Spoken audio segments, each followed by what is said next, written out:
घरामध्ये एखादं काम तरी आपल्याला आवडीचं असतं, तरी पण आपल्याला ते नाईलाजाने करावंच लागतं.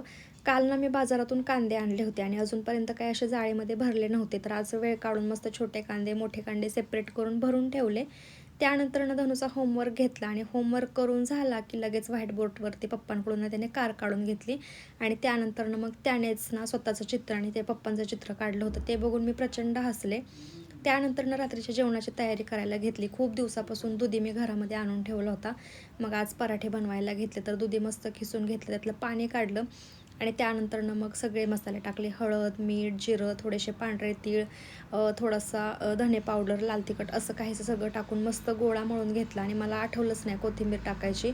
मग जेव्हा गोळा मळून झाला ना, त्यावेळेस मला आठवलं की आपण ह्याच्यामध्ये कोथिंबीर टाकायला पाहिजे, जेणेकरून फ्लेवर चांगला येईल म्हणून. ते टाकलं, छान असा गोळा बनवला आणि इथे तोपर्यंत धनूसाठी ह्यांनी ना भेळ बनवली होती, कारण त्याला भेळ खायची होती. एकट्यासाठीच कशी बनवायची म्हणून मग आमच्या तिघांसाठी पण बनवलेली. तोपर्यंत हे सगळं रिकामं करून घेतलं, भांडी वगैरे क्लीन केली आणि म्हटलं की जेव्हा आपल्याला जेवण करायचं आहे ना, त्याच वेळेस मस्त पराठे बनवता येतील. मग त्यानंतर ना सगळं आवरून झालं, किचन वगैरे साफ केलं आणि मग मी पराठे बनवायला घेतले. तर छानसे असे ना चपातीपेक्षा छोट्या आकाराचे लाटून घेतले. तव्यावरती मस्त तूप टाकलं आणि खरपूस असे ना तुपामध्ये भाजून घेतले आणि खूप जास्त टेस्टी झाले होते.